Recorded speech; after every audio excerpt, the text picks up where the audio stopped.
Right now, our breaking news coverage continues right now at 7 o'clock. Ex-NFL star Aaron Hernandez found hanged in his prison cell in Shirley overnight. Prison officials saying that he committed suicide. Yeah, so apparently this happened around 3:05. That's when he was discovered very early this morning. This is the corrections facility in Shirley. We do know, according to the statement that was provided to us from the corrections center in the DOC, that life-saving techniques were attempted on him, that he was transported to UMass in Leominster. He was pronounced dead about an hour later, 4:07, very early this morning. And we started getting word of it roughly 45 minutes ago here within our newsroom.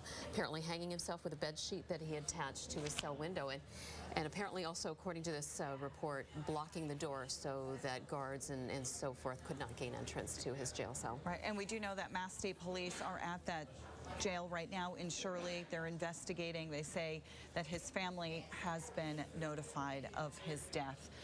And again, this is coming just days after he was acquitted of that double murder back in 2012. So still a lot of developments. And, you know, one thing we never heard from his defense team was about Hernandez's state of mind. But we also never heard that while he was in jail, either in Shirley or his initial time while he was awaiting trial for the trial of Odin Lloyd, whether or not he had been put on any sort of suicide watch or how his demeanor was. And, you know, the sheriff there saying that he felt like Hernandez fit into prison, that he knew how to use his charm to get what he wanted. So, in fact, going as far as to say, I mean, we had just done a story about this a few days back, that Sheriff Thomas Hodgson had called him a master manipulator. He went as far as to say that, and a sociopath. He was very blunt about his kind of his interactions with Hernandez and what he thought of his personality profile. And as you had mentioned, saying that he thought that he had, you know, that he was a sociopath, that maybe he was sort of disconnected, that he really didn't feel as if he was guilty or had any association with anything that was going on. I'm told that we have Sky 7 now over the scene of the Sousa Baranowski Correctional Center in Shirley. Right, so this is what's considered to be one of the maximum security prisons here in the Commonwealth. It's run by the state, the Department of Corrections, Shirley, located out in north central Massachusetts, and that's where he has been ever since that verdict came down roughly, what is it now, since Friday. Yes. So we're talking just a handful of days here since that verdict came down. And clearly, you know, I know for some people it was a shock. We do know, of course, he had his high-profile attorney, Jose Baez, as part of his legal team. So in that sense, he was able to infuse enough doubt in people's minds as to who to believe. Do you believe the prosecution, the state's witness who cut a deal? Do you believe Aaron Hernandez's story? We never saw him taking the stand in his own defense, either in this particular case or the murder, the first-degree murder that he was convicted of a couple of years ago in the case of Odin Lloyd. And covering that trial, 7's Byron Barnett was there since the beginning, and Byron's joining us now on the phone with more. Obviously, I have to imagine you're surprised by these latest developments. No, absolutely. Who wouldn't be? I mean, Aaron Hernandez was acquitted in a high-profile, double murder trial 2 years after he was found guilty of another murder. This should have been one of the happiest moments of his life. One can only wonder what goes through his mind.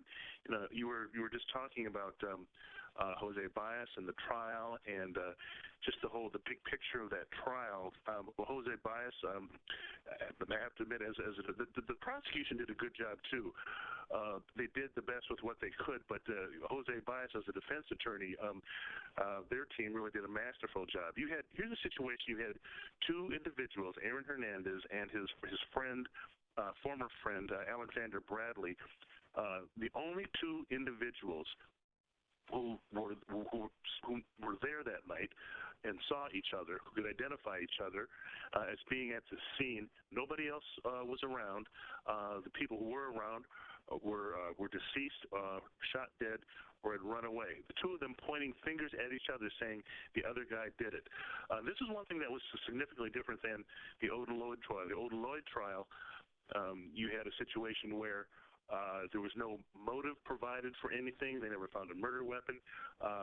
The prosecution was able to essentially use a lot of security cameras on streets and in Aaron Hernandez's home. He had 32 security cameras inside his house, and also phone records, so they could account for every moment of his time.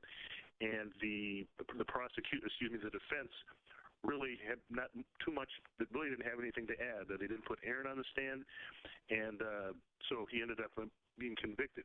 In this case, the second trial, Jose Baez started right off the bat with a counter theory. The prosecution said that Aaron Hernandez was a guy who got irritated with people coming up to him in public sometimes, and that he'd go to these clubs, particularly on Sunday nights. That's when a lot of the celebrities go, I guess, because it's sort of quieter, and that one of the victims, Daniel de Abreu, allegedly danced over to him, bumped into Aaron, and spilled a drink on him, and that's what angered Aaron. And according to the prosecution, Aaron Hernandez, just a couple of hours later, saw them outside, followed after them in a car with Alexander Bradley driving, and then reached over Alexander Bradley and shot these men as they were sitting stopped at a red light. A few months later, the prosecution alleges that Aaron Hernandez went to Florida with Alexander Bradley and shot Alexander Bradley in the face, putting one of his eyes out because he was paranoid that he might be talking about the murder, the double murder back there. Well, from the first day of the trial, the defense attorney, Jose Baez, put a completely different theory out there. He says that he told the jurors, that the prosecution made a deal with the devil. He said it wasn't Aaron Hernandez who shot these two men.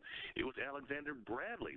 And Alexander Bradley is an admitted drug dealer, and he said that he was all over a drug deal with one of the victims, which the prosecution adamantly denies, and he says that Alexander Bradley was shot in the face months later by a drug dealer down in Florida.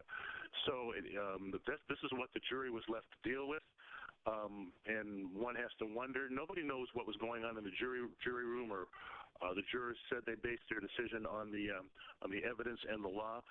But one has to wonder, perhaps maybe they just couldn't decide which one of the two pulled the trigger, and maybe that was enough reasonable doubt in the minds of the jurors. We really don't know. But at any rate, again, this should have been one of the happiest days of Aaron Hernandez's life. He and Shayana exchanged looks, warm looks. He said he mouthed "I love you" to her. The last day of the trial, he was crying. We assumed tears of joy. She was crying tears of joy. There were a lot of other, obviously, tearful relatives of victims who were crying not out of joy, but just out of pure anguish. But looking at the two of them, you had to think, well, maybe there is a little bit of hope. He does have an appeal coming up, so perhaps Shayana Jenkins. She told us she was very happy that day. She was very happy. Aaron Hernandez and Shayana Jenkins. Byron, her name is Byron, I hate to interrupt. Sorry, I hate to interrupt you because obviously you're giving us such great information. But on the phone right now we have Steve Diassi, former linebacker with the Patriots. And Steve, just want to ask, what went wrong here? You had a rising star. He was signed to the Patriots, a championship team.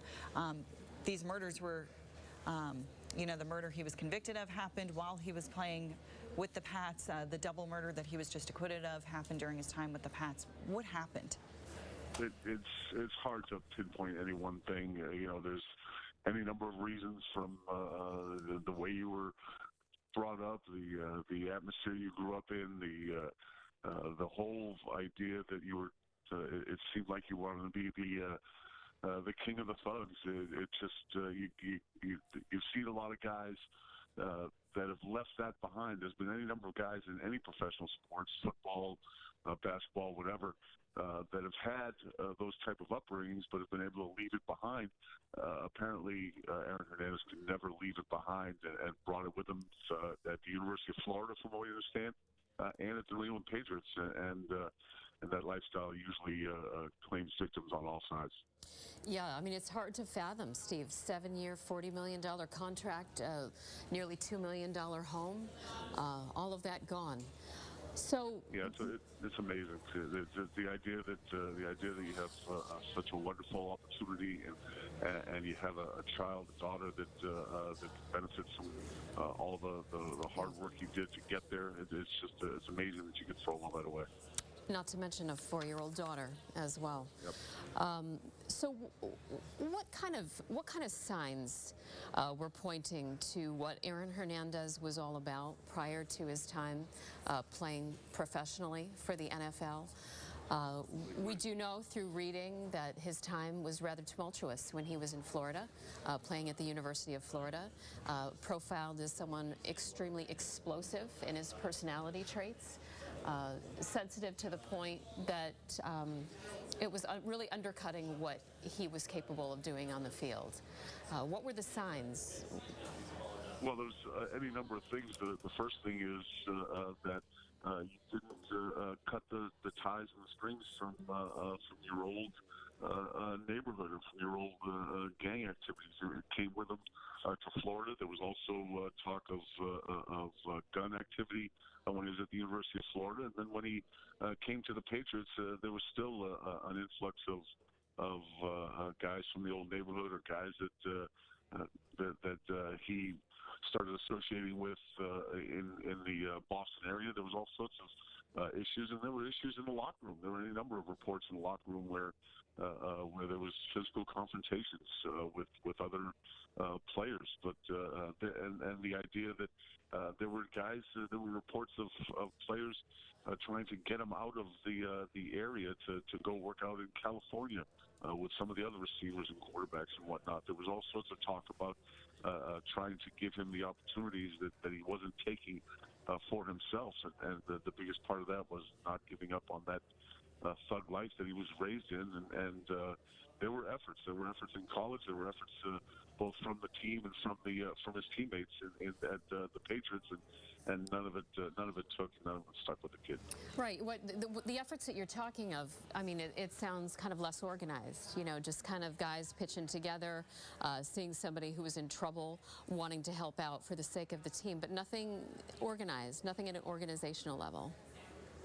You just don't know. The Patriots won't talk about that, but you see it all the time. You saw it in my days in the NFL, where you'd see a guy doing things that were detrimental not just to himself, but to his family and his teammates and whatnot.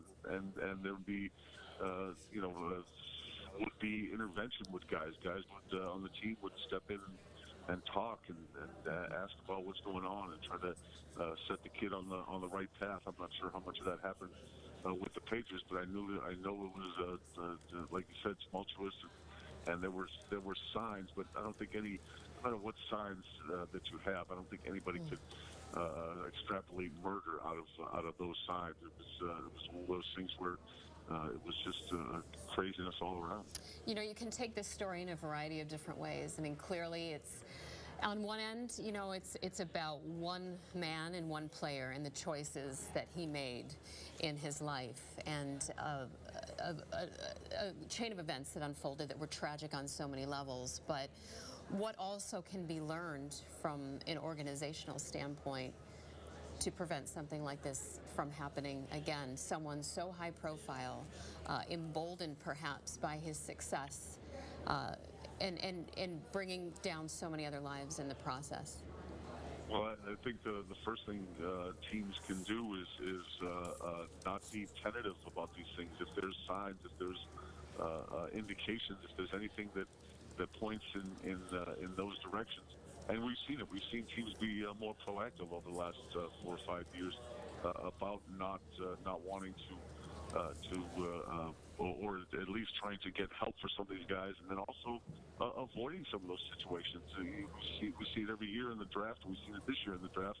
There's a number of guys with blemishes on their record, and at one degree or another, and teams are going to shy away from them. But once that person's in the team scenario, there's not a lot teams can do other than try to offer him scenarios that could get him help. You can't force a guy to get help. You can't mandate it. You can't really put it in the contract that someone's going to seek help for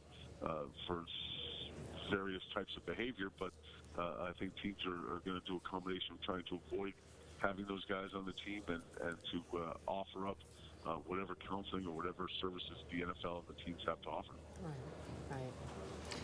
Steve, thank you so much. And now we want to head out to 7's Steve Cooper, who's also live on the phone. And Steve, again, just to bring anyone up to date who's just joining in, according to the Department of Corrections, they say they found Aaron Hernandez hanging by a bed sheet that was tied to his jail cell window at 3:05.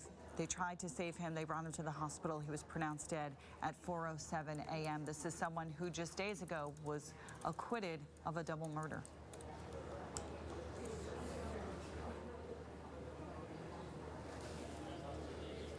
Okay, apparently Steve isn't plugged in, but hopefully we'll be getting back to him. Krista, I can hear you. Okay, go for it, Steve. So what are you hearing right now? Well, again, according to my sources this morning, state police are now involved in the investigation here, just to make sure that everything that we're hearing actually happened the way that it did. And obviously, because this is a high-profile case, state troopers went to the hospital, Leominster Hospital, where Aaron Hernandez was taken and pronounced dead. And so now what will happen here is investigators with their CPAC unit, crime scene investigators, will go back to the cell and take a closer look at some of the things that we're hearing this morning about the fact that he had jammed some items in the door of his cell to perhaps block correctional officers once they found him from coming in. And then just a couple of other things that they'll be doing. An autopsy will be performed, and investigators are just anxious or want to make sure it doesn't come back with that there were any sort of toxins in his body or anything like that. And clearly, it's unknown whether this was something that Aaron Hernandez had planned out, or it was something that just happened spontaneously. But they'll sort of try to piece the last several hours together, if not the past several days, since he was brought back to Sousa Baranowski after he was acquitted of that double murder.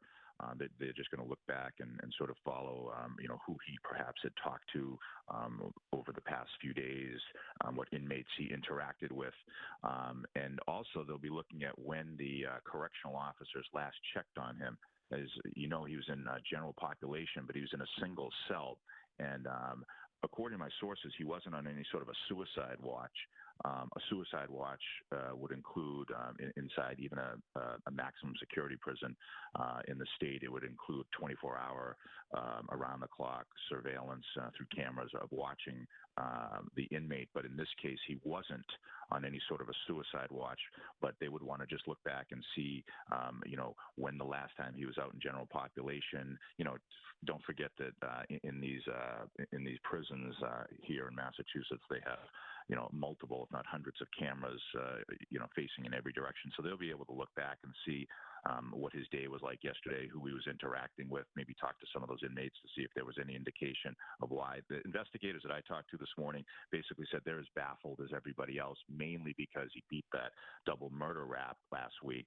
And if anything, they felt, and they even used the word concerned, that there was a possibility through an appeal that this is an inmate who may have, beat the rap and been out. So they were, concerned, or certainly watching what had happened last week and how it transpired. And I think what these investigators are saying is they're even baffled that why would someone who beat a double murder rap, what would take them to this point? They did say that, don't forget Aaron Hernandez, he was still going to be facing multiple, a civil suit in the case that had been filed, which would have required, more time in the courtroom, the appeal process. I mean, his time in courtrooms was far from over at this point. But interesting to note, after he, beat the rap last week, and you heard it through all levels of law enforcement, here's a guy who, broke down in tears, thankful that he didn't get the double murder there, but knowing full well that he was going back, and he was sentenced to life without the possibility of parole, which basically means you die in prison if you don't get an appeal somewhere along the way. Steve, you were mentioning some of the security there at the Sousa Baranowski. It is maximum security. It is high tech. You know, we were just kind of remembering it was roughly 10 years ago that John Gagan, the pedophile priest, was murdered by Joseph Druce. It was at that same facility, if I remember correctly. Did they, you know, ramp up any kind of security after that and so forth that you're aware of? No, they didn't. And keep in mind, Sousa Baranowski was where they had that riot. I think it was a few months ago that we covered over there. And you probably remember, you know, the Department of Corrections released the first pictures of the inmates rioting, and then released video from many different cameras in multiple directions. So, you know, talk about transparency. The Massachusetts, you know, Correctional Department, you know, they want to make sure, as secret and as secure as these facilities are, they want to make sure that the public, you know, sees what they're seeing and what they're dealing with. And when you talk about things like suicides in prison, there are, you know, we've covered murders in prison. One inmate kills another, and you know, so we've covered those. But when it comes to, you know, suicides, you know, these inmates, they're in there 24/7. There's times that they're out of their cell, but there's an awful lot of times that they're in their cell by themselves. And when one person who is sentenced to die in prison spends a lot of time in their cell by themselves, these investigators and correctional officers and the wardens know this, the superintendents, that, you know, these people have a lot of time to spend in there. And, you know, keep in mind the correctional officers, you know, they're in charge of the whole facility. They're in charge of all the prisoners. They're in charge of the general population. And unless, as I said, someone's on a suicide watch, which would require special measures of a unit where these correctional officers are supposed to be watching them 24/7, you know, you have a lot of time. There's a lot of time that people aren't watching these guys. And so they have this amount of time. So when you mention about Gagan or others, you know, we don't cover all the suicides that happen in Massachusetts prisons, hangings or whatever. We don't cover them all, but in the high-profile cases we do, like today. And I think what's more shocking to most of the investigators is that here's a guy who just a few days ago beat a double murder rap. Now, again, that would have put him in prison for the rest of his natural life on the murder one, on the first one, on the Odin Lloyd case, and then he would have had 2 additional ones on top of that. So the fact that he beat them and he was sentenced to 4 to 5 years. What was interesting, when he was sentenced to 4 to 5 years on top of his life sentence, as ludicrous as that sounds to people, you know, that's what Judge Locke did. So this was added on to his life sentence. And the reason that he did that was because if he beat the rap or the appeal on the first murder conviction, he still would have had a 4 to 5 year prison sentence hanging over his head. 7 Steve Cooper, they're reporting for us and talking a little bit about the background there at the Sousa Baranowski Corrections Facility run by the state's Department of Corrections, maximum security, high tech. Steve just going into a little bit of detail as to what it means to be in the general population housing unit versus on a suicide watch.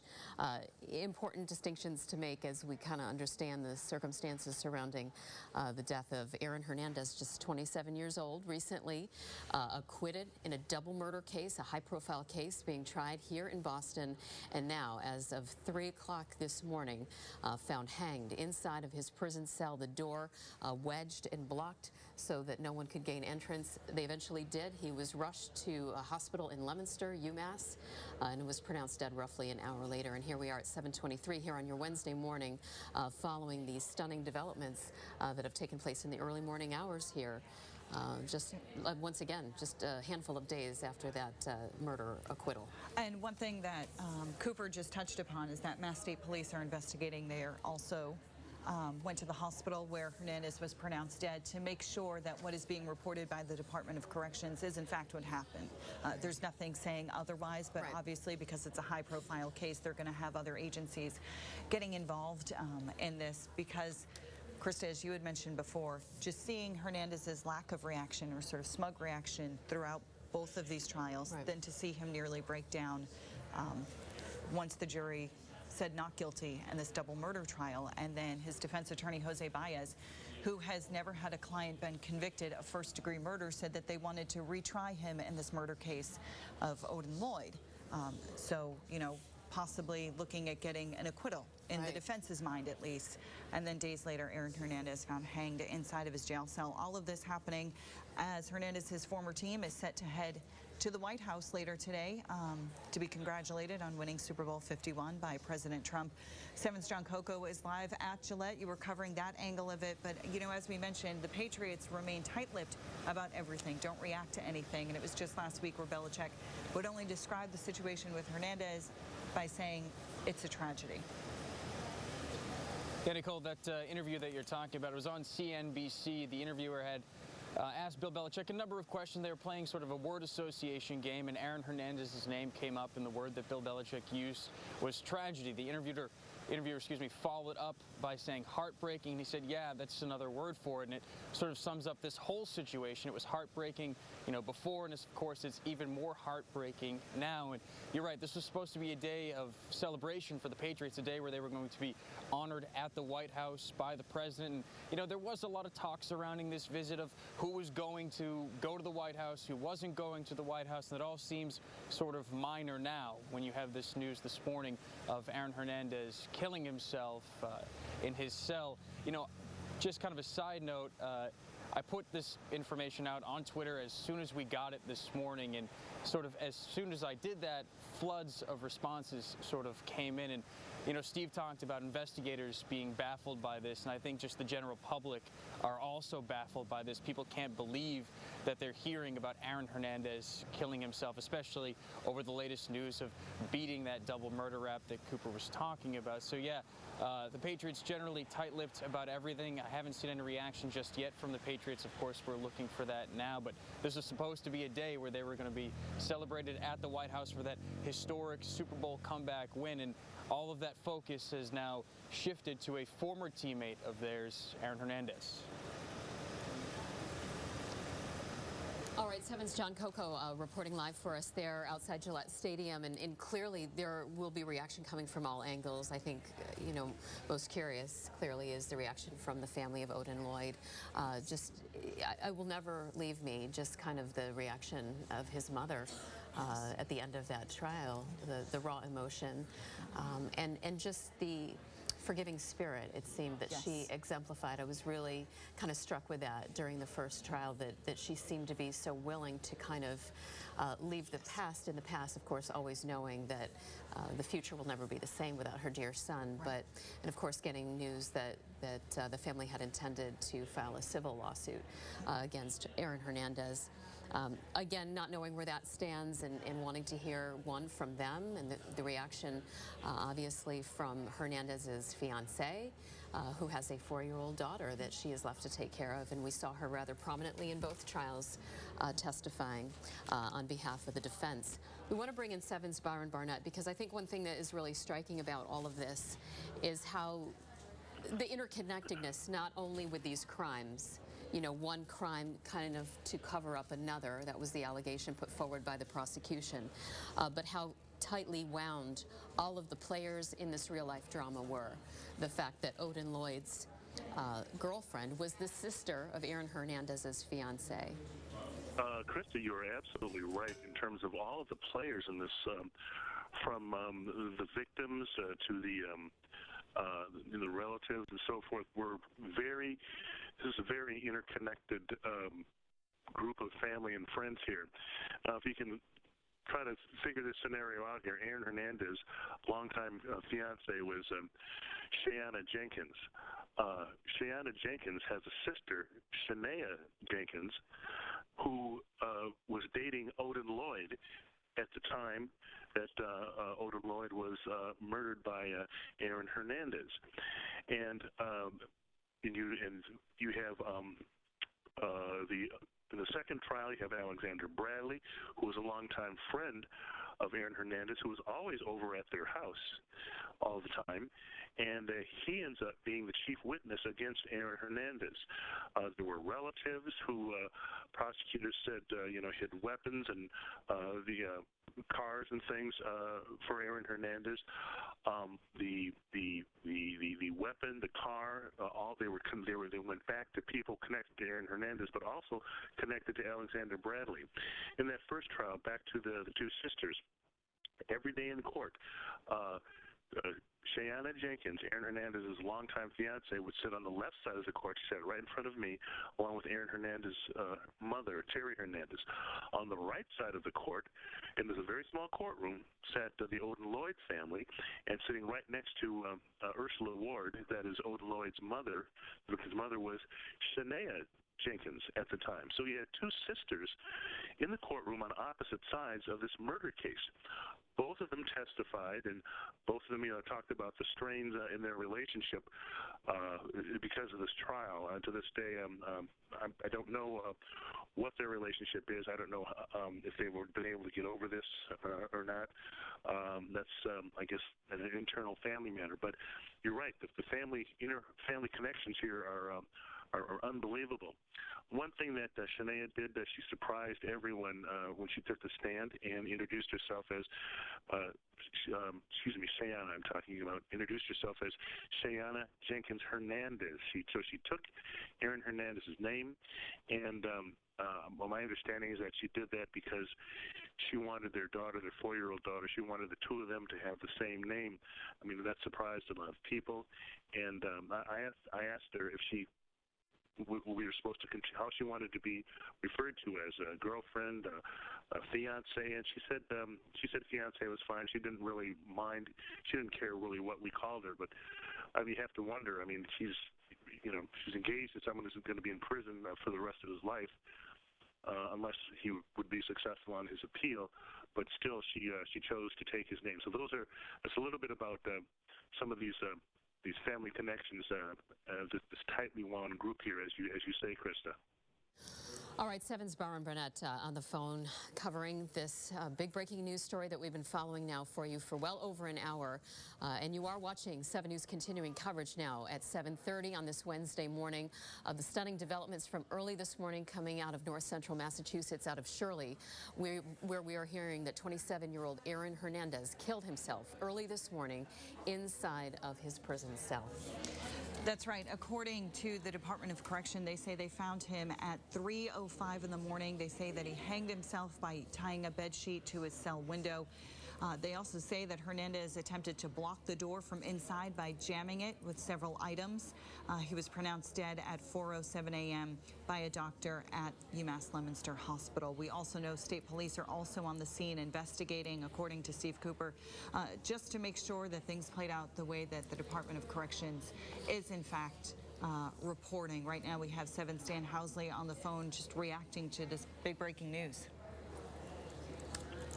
Yes, I don't know exactly what I can add to some of what you've talked about, but I find that I think you've touched on an interesting context here. We have some of Aaron. This suicide comes on the day and just hours away from when former teammates of Aaron Hernandez will be at the White House, and Hernandez, had he made other choices in his life, could have been on this path, and this emphasizes, just puts an exclamation point on the tragic life choices here. Byron had just talked about the families who have been impacted by those choices as well, and we can't forget them when we talk about the tragedy and the sadness. It is not for Aaron Hernandez, but for the life that could have been and the life choices and the paths taken. And that tragic tale, juxtaposed by teammates so high today in a place that he easily could have been, and instead he's dead in a prison cell. Just a sad and shocking ending to a life that could have easily gone a different way, and just once again causes you to wonder what went on in the head of Aaron Hernandez, not just hours past, but years past, and in his life. You've heard Steve Diassi, who's had some insight into times as a teammate. We've heard over the years things going back about in his family, his loss of his father, and how that, in many people's view, was a turning point in his life, and not in a good way. And so we can try to psychoanalyze, but I think the only possibility of getting close to that is if any people close to him can truly tell us what he said and what he was feeling in times in his life, and particularly in the last hours of his life. You know, one thing we never really heard the defense talk about, you know, one question that's normally asked at arraignments is, how is your client doing? How is the defendant doing? We never really heard the defense or, you know, Jose Baez really ever talk about the mental state of Aaron Hernandez, Right. only that he claimed his innocence, said that he, you know, he didn't do it.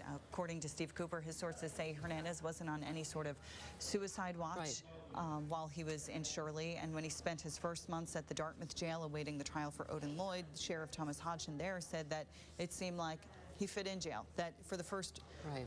year or so he was training as if he was going back with the Patriots. So there have been no reports, at least anyways, that Hernandez was having any trouble you know, getting acclimated to life in prison. True, but yet you think, you know, looking back on some of the reports about Hernandez coming out of, you know, those kind of vulnerable times as a young man, and you have to think that there were some holes maybe in that profile and maybe some missed signs or what have you.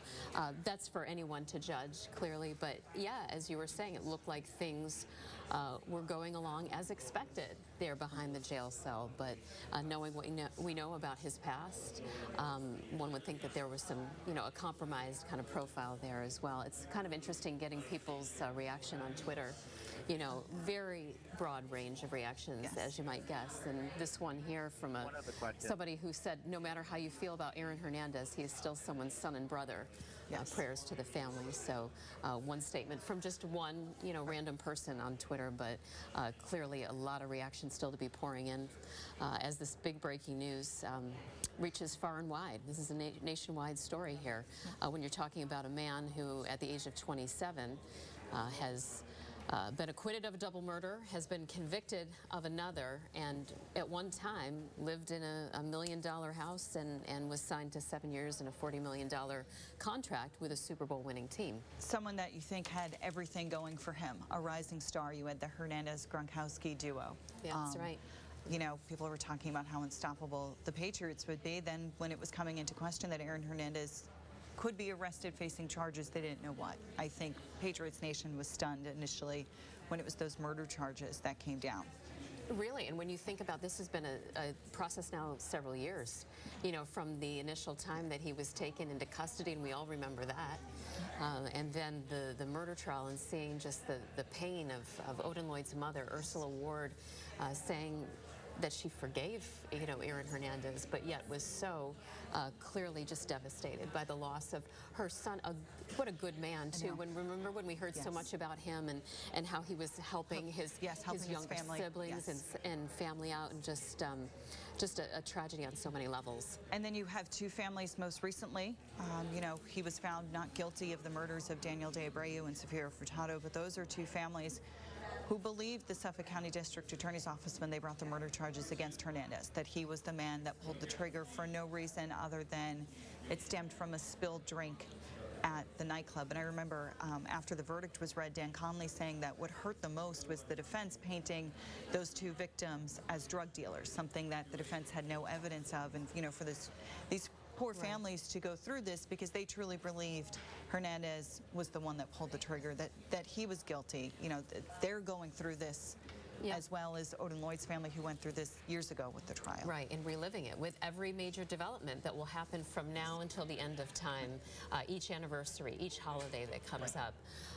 But it certainly, you know, when you think about just the chance encounter, a spilled drink at a nightclub, you bump into somebody, you know, you're dancing, and but given kind of the information that has come out about Hernandez, that kind of explosive,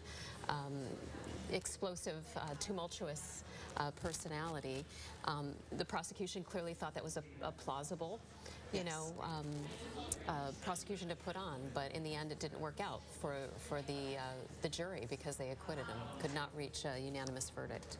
And I think we had been talking about since this broke, he's either been silent or smug, and we've only sort of seen him smile when it's been a former teammate testifying in his defense, Cheyenne Jenkins, his fiance, taking the stand, or when his daughter His 4-year-old daughter was in the courtroom the first day of deliberations. Blowing kisses. And Cheyenne said it was okay, to put her on video and he would, look back at her. So to see him break down when this verdict was read, I was very surprised by this, just because there has been no reaction. Right.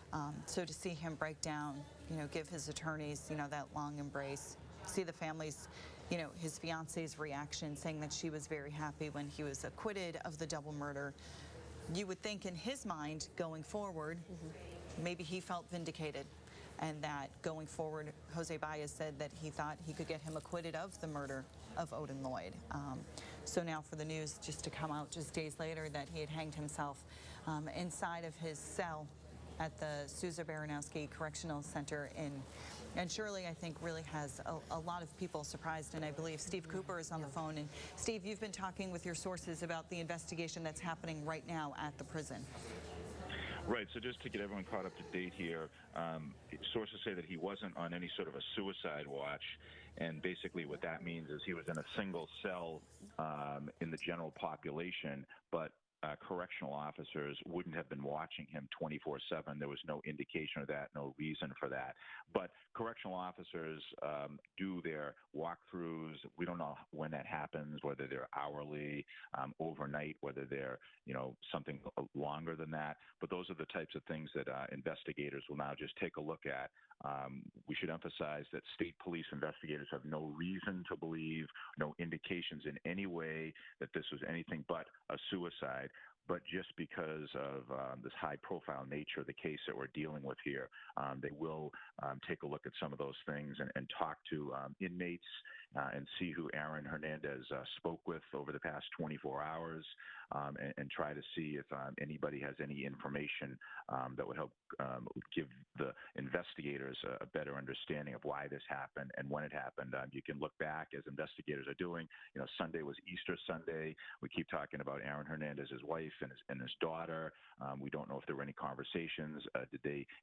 Were there visiting hours over the weekend on the holiday?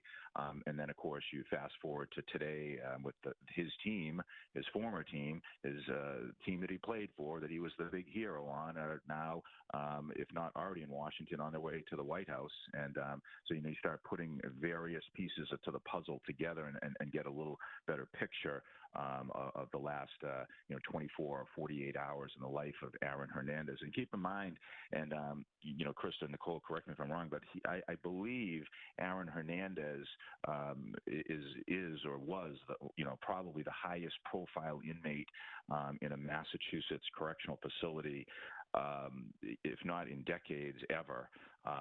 And I say that in making the point that when you have a high-profile person like that, here he was a big superstar football player living in general population.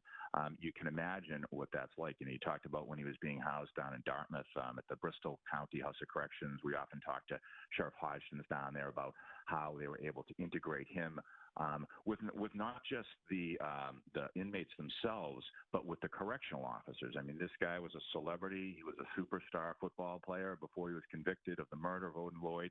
And so, you have all that. We often talked about his tattoos. There was a lot of examination of his tattoos. I remember talking to Sheriff Hodgkins a while back, and he talked about how they brought in tattoo experts to look at Aaron Hernandez's tattoos and determine if they were gang-related, and if so, what were the gangs that he was connected to, and all critical information when you're trying to keep a high-profile inmate in general population. He was never moved out of general population. In New Hampshire, several years ago, Pam Smart was in New Hampshire. She was convicted of murder, but she was eventually moved out of state. She's now serving out her life prison sentence in a prison in upper state New York. But Aaron Hernandez, was never moved out of state. I don't know whether that was they were waiting to see what happened in this second trial, but he has been sentenced on the first trial to life in prison for the rest of his natural life.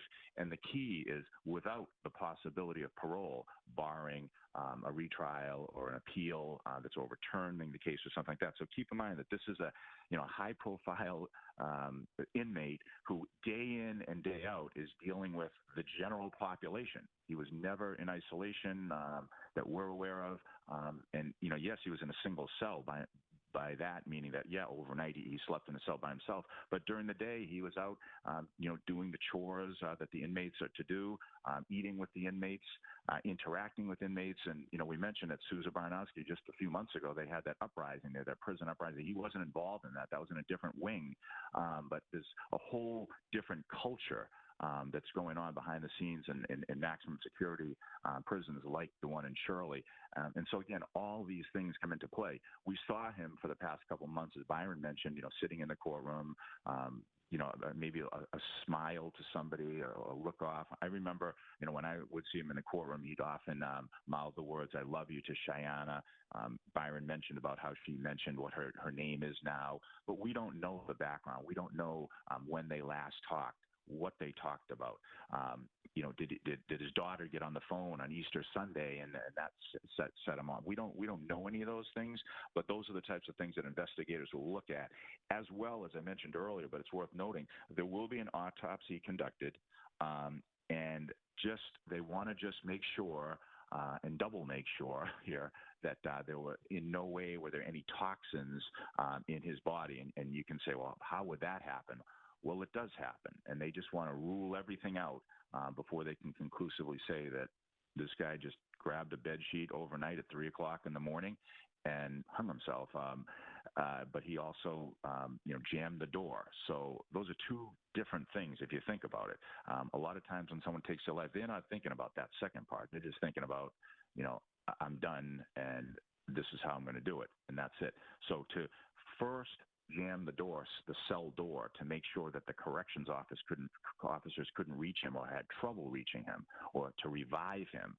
And then when they found him, they said they tried life-saving techniques.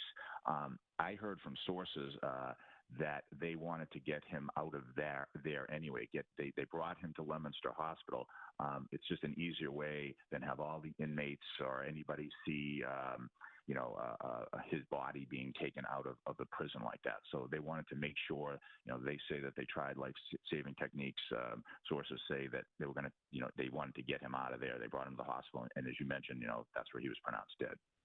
All right, 7, Steve Cooper on the phone with us right now, talking a little bit more about the Sousa Baranowski Correction Center, a maximum security center with, I think, about 1,000 prisoners there currently, or at least has the capacity to house that many.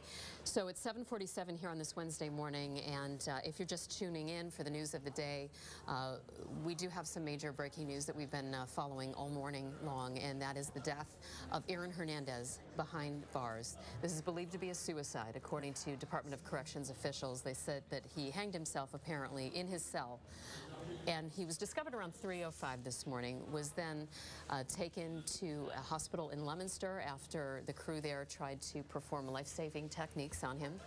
And he was later pronounced dead around 4 o'clock this morning at that hospital by a physician, apparently using a bed sheet and attaching that to his cell window. There were also, according to this report, attempts to block his door from the inside, that he was jamming the door, had jammed the door with several items. They didn't specify what exactly. So we do know, as Steve was mentioning, that Massachusetts police are on the scene. They're investigating, and that Mr. Hernandez's next of kin have been notified. One would think that would include his mother, Terry, who was in court with him during his first murder trial, during the Odin Lloyd case, other cousins, his fiancée, who is also the mother of his 4-year-old daughter. And Steve was kind of going into the differences that we've seen in Aaron Hernandez during the course of the last couple of trials. This, instance where he broke down and was crying during the reading of the verdict, and kind of seeming inconsistent, but perhaps pointing to some turbulence that was boiling underneath the surface. And one thing you never know is somebody's mental health. How they appear, you never know what they're thinking, how they're feeling. It's something we've never heard about. As far as we know, according to Steve, he was not on a suicide watch while he was in Shirley, while he was spending time awaiting trial for the murder of Odin Lloyd. Sheriff Hodgson there said he appeared to fit in to life in prison. Obviously, he was convicted of the murder of Odin Lloyd. He was sentenced to prison, but news of the suicide comes just 5 days after he was acquitted of a double murder where, again, when the verdict was read, you could see him break down. So you have to wonder what was going through his mind. Was it prison that was getting to him? Was it all of this? You know, as Steve said, did he just have a conversation with someone in his family over the Easter holiday? You know, Right.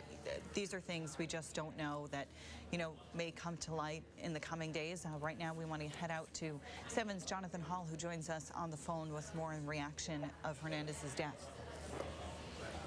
Well, good morning, Nicole and Krista. Like so many in Massachusetts, I woke to this shocking news.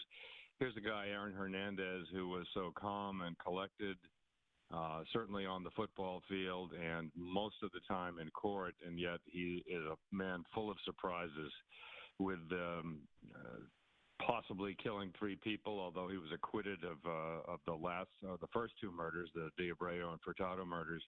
And then to kill himself just a few days after this great victory in Suffolk Superior Court. It's just an absolute shock, certainly to me, and certainly I'm sure to his former teammates who are now headed to the White House, and pretty much everybody. I mean, who saw this coming? I would say that they say suicide is a supremely selfish act, and he did this on the day that his former teammates, Tom Brady, Rob Gronkowski, are headed to the White House to meet with President Trump and kind of soak in some of the glory from that Super Bowl win down in Houston. So it's a stunning development. I don't think I can say I saw this coming, and I'm not sure anybody did. I covered the whole Whitey Bulger trial. If you would have told me that Mr. Bulger in his 80s would outlive Aaron Hernandez, another convicted killer, well, I would have said you were crazy. So it's really stunning news, that's for sure, here in Massachusetts, and it's making national news from coast to coast. I would wonder what the emotions are of the families of Odin Lloyd, of Furtado de Abreu. You know, they just had this defeat in court a few days ago, and now the man that they believe killed their loved ones is dead himself, hanging from a bed sheet. Stunning news, to be sure. John, thank you so much. So again, to recap, according to Steve Cooper, Mass State Police are both at the Sousa Baranowski Correctional Facility in Shirley. They were also at the hospital, UMass Leominster, where Aaron Hernandez was rushed to in an attempt to save his life. But again, according to the Department of Corrections, he was found dead at 3:05 a.m. inside of his jail cell. It was a single cell. He was in general population. He was pronounced dead just an hour later. According to DOC, they said that Hernandez attempted to jam his door shut using various items. One thing, obviously, that state police are going to look into is the last time that Hernandez was checked on, his demeanor throughout the day leading up to this. Right, exactly. What kind of state of mind was he in? Was there a flip that was switched? We already know that he had somewhat of a compromised profile to begin with. I mean, that even came to light during the trial when one of the witnesses testified that Hernandez felt that he was being tried and tested all the time by various people. The first trial that we saw, there were some strains of paranoia. Yes. He thought he was being surveilled as well. So clearly what we saw here was inconsistent with kind of the stoic Aaron Hernandez that we've seen, but there were certainly a lot of signs pointing to a man with a clearly troubled past. And right now, 7's Trey Dare joins us on the phone. And Trey, we were just talking about someone who was signed to a multi-million-dollar deal with a championship team with the Patriots. And we were just talking about what went wrong.